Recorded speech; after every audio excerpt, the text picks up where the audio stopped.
Will there come a day of God's wrath against the nations for their sins? In His mercy will God restore those loyal to Him. Let's look at Isaiah 63.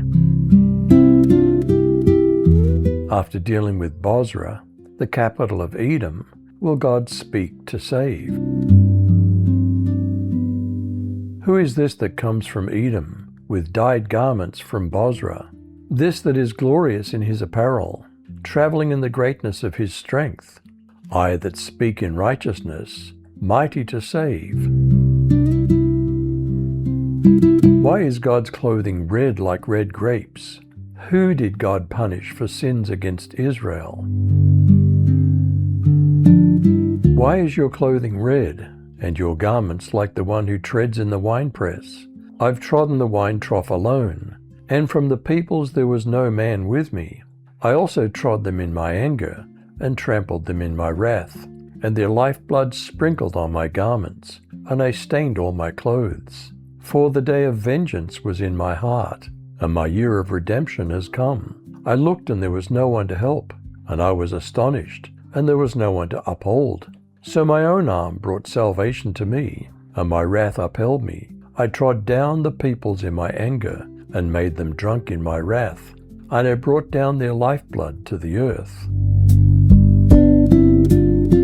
Was God merciful to Israel, despite their many sins against Him? I'll make mention of the mercies of the Lord, and the praises of the Lord, according to all that the Lord has granted us, and the great goodness toward the house of Israel, which He has granted them according to His compassion, and according to the abundance of His mercies.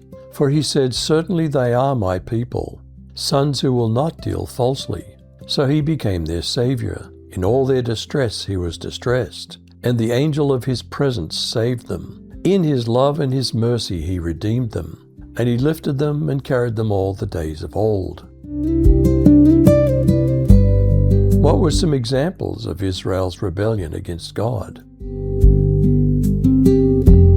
Yet they rebelled and grieved His Holy Spirit, so He turned and became their enemy, and He Himself fought against them. Then His people recalled the days of old, the days of Moses and his people. Where is He who brought them through the sea, with the shepherd of His flock? Where is He who set His Holy Spirit among them, who sent His glorious arm of power to be at Moses' right hand, who divided the waters before them, to gain for Himself everlasting renown, who led them through the depths? Like a horse in open country, they didn't stumble. Like cattle that go down to the plain, they were given rest by the Spirit of the Lord.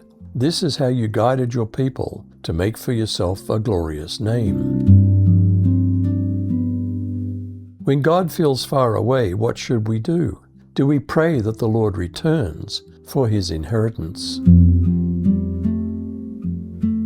Look down from heaven and see from your habitation, holy and glorious. Where are your zeal and your strength, the yearning of your heart and your mercies toward me? Are they restrained? Doubtless you are our Father, though Abraham was ignorant of us, and Israel does not acknowledge us. You, O Lord, are our Father. Our Redeemer from everlasting is your name. O Lord, why have you made us stray from your ways, and hardened our heart from your fear? Return for your servants' sake, the tribes of your inheritance. Your holy people have possessed it but a little while. Our adversaries have trodden down your sanctuary. We've become like those of old, over whom you never ruled, those who were never called by your name. Will God's clothing again be red? Who will God then punish for their sins? He wore a robe dipped in blood, and his title was the Word of God. The armies of heaven, dressed in the finest of pure white linen, followed him on white horses. From his mouth came a sharp sword to strike down the nations. He will rule them with an iron rod.